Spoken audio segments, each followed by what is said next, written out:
పితా పుత్ర పరిశుద్ధాత్మనామమున ప్రభువునందు మిక్కిలి ప్రియమైన సహోదరి సహోదరులారా, ఈనాటి ధ్యానాంశం పుణ్య కార్యాలకి బహుమానం. అపోస్తుల చర్యలు 9వ అధ్యాయంలో చూసినట్లయితే పేతురు పునరుత్థాన క్రీస్తుని ఆ దర్శనం పొందిన తర్వాత ఆయన లిద్దాలో ఆయన అక్కడికి వెళ్ళి ఎనియా అనే ఒక వ్యక్తి 8 సంవత్సరం నుండి పక్షవాత రోగంతో బాధపడుతున్న వ్యక్తిని చూసి ఆయన ఒకే ఒక మాట చెప్పారు, యేసుక్రీస్తు నిన్ను బాగు చేయునుగాక. ఆ పునరుత్థాన క్రీస్తులో ఉన్న శక్తి చూడండి. ఆ మాట విన్న వెంటనే 8 సంవత్సరాల నుండి పక్షవాత రోగంతో ఉన్న ఆ వ్యక్తి స్వస్థతుడయ్యాడు. అది చూసి అనేక మంది ప్రభు వైపు మరలి ఉన్నారు ప్రియులారా. సో పేతురు గారు పునరుత్థాన క్రీస్తు సందేశాన్ని ఒక పక్క బోధిస్తూ అనేక అద్భుతాలు చేస్తున్నారు. పేతురు గారి కోసం తబిత అనే ఒక స్త్రీ, గ్రీకు భాషలో దోర్కా అంటారు, అంటే జింక అని అర్థం. ఆ స్త్రీ ఆవిడేం చేస్తుంది అంటే పేదలకు సహాయపడుతూ సత్కార్యాలు చేస్తూ తన జీవితాన్ని కొనసాగిస్తుంది ప్రియులారా. ఎవరెవరైతే సత్కార్యాలు చేస్తారో, పేదలకు సహాయపడతారో అది ప్రభువుకు సహాయం చేసినట్లు లెక్క. అందుకొరకే మనం చేసే పుణ్యకార్యాలు మనకి గొప్ప ఆశీర్వాదాలని తీసుకువస్తుంటాయి. తోబీతు గ్రంథం 12వ అధ్యాయం 9వ వచనంలో దానము చేయువాడు మృత్యువాదపడడు, దానము చేయువాడు తన పాపాలను పరిహారం చేసుకుంటున్నాడు, దానము చేయువాడు దీర్ఘాయుష్మంతుడు అంటున్నాడు. కావున ప్రియులారా, ఈ దోర్కా తబిత అనే స్త్రీ ముఖ్యంగా అనేక మందికి సహాయపడుతూ, పేదలకు సహాయపడుతూ, దాన ధర్మాలు చేస్తూ, మరొక ప్రక్క సువార్త సేవ చేస్తున్న పేతురు గారికి అంగీలను చొక్కాలను కుడుతూ ఉండేది. ఈ రీతిగా తన జీవనాన్ని కొనసాగించేది ప్రియులారా. సో సువార్తను సేవ చేసే వాళ్ళకి సహాయం చేయడం ద్వారా మనం సువార్త పరిచర్యలో భాగస్థులమవుతున్నాం. చాలాసార్లు ఏమంటామంటే, ఫాదర్ గారు మేము సువార్త సేవ చేయలేం కదా అంటారు. నిజమే, కానీ సువార్త సేవ చేస్తున్న వారికి మనం సహకరిస్తున్నామా? సువార్తను బోధిస్తున్న వారికి మనం సహకరిస్తున్నామా? సువార్త సేవలు అనేక ఖర్చులతో కూడుకున్నది కాబట్టి ఆ సువార్త వ్యాప్తి కొరకై మన వంతు సహాయాన్ని అందిస్తున్నామా? దోర్కాలాగా సత్కార్యములు చేసిన దోర్కా ప్రియులారా, ఇవే మనం కూడా అలవాటు చేసుకోవాలి. తోబీతు సత్కార్యాలు చేసినందుకే తోబీతు గ్రంథంలో మనం చూసినట్లయితే తను గుడ్డివాడైన తర్వాత ఆయనకి సహాయం చేయమని పరలోకములో ఉన్న రఫాయేలు దూతని దేవుడు ఆయనకు తోడుగా పంపించాడు.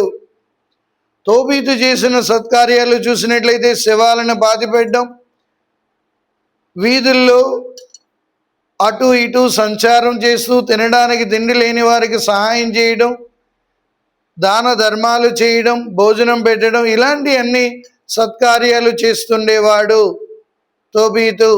తనకు వచ్చిన దాంట్లో దేవాలయానికి కొంత, తన సంసారాన్ని కొనసాగించడానికి కొంత, ఈ రీతిగా ఆ సొమ్మును ఖర్చు చేసేవాడు.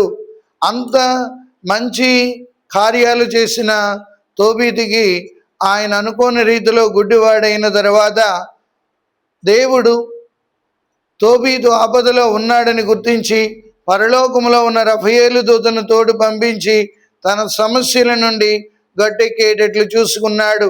తన కుమారుడికి వివాహం అయ్యేటట్లు, అంతేకాకుండా తన కళ్ళు ఇవ్వడానికి రఫాయేలు దూతని దేవుడు పంపించి ఉన్నాడు. ఇక్కడ పేతురు గారి కోసం అంగీలు కొట్టడం, పేతురు గారి కోసం చొక్కాలు కొట్టడం, సువార్త సేవకై కొంత ధనాన్ని ఆవిడ వెచ్చించడం, ఈ రీతిగా చేస్తూ తన జీవితాన్ని కొనసాగిస్తున్న దోర్కా అనుకోని రీతిలో మరణం ఆవిడ్ని కబలించింది ప్రియులారా. ఈ వార్త పేతురు గారికి తెలిసింది. అయినప్పుడు కూడా పేతురు బెంబేలెత్తలేదు. లిద్దాలో ఆయన ఎనియా అనే వ్యక్తిని బాగు చేసి స్వస్థపరిచి ఇప్పుడు ఈ దోర్కా కోసం, తబితా కోసం వెళ్తున్నాడు. వాళ్ళందరూ బొబ్బలు పెడుతున్నారు, ఏడుస్తున్నారు, గోలగోల చేస్తున్నారు. అయినప్పటికీ కూడా పేతురు తనదైన శైలిలో అక్కడికి వెళ్ళి ఆవిడ ప్రేతాన్ని చూసి ఏడుస్తున్న విధవరాండ్రులందరినీ బయటికి పంపించి ఆ ప్రేతం మీద వంగి ఆయన ప్రార్థించి ఉన్నాడు.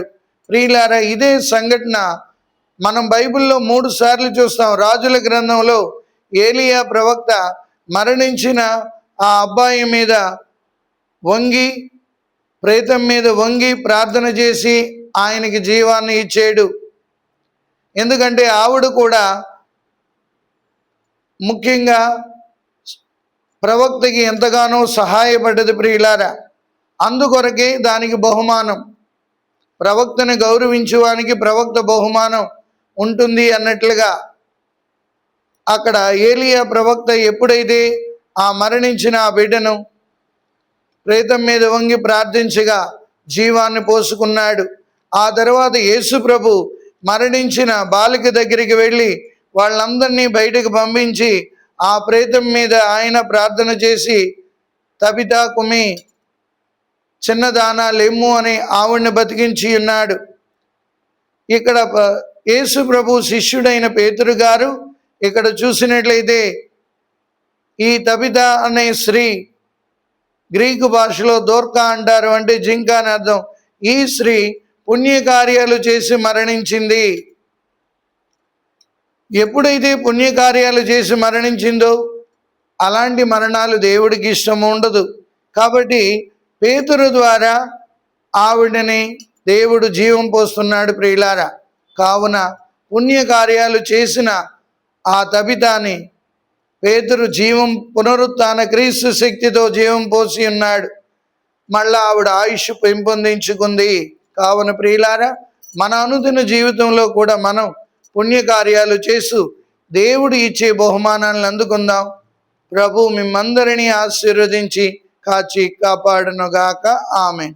పితా, పుత్ర, పవిత్రాత్మ నామమున ఆమెన్. 5 నిమిషాలు.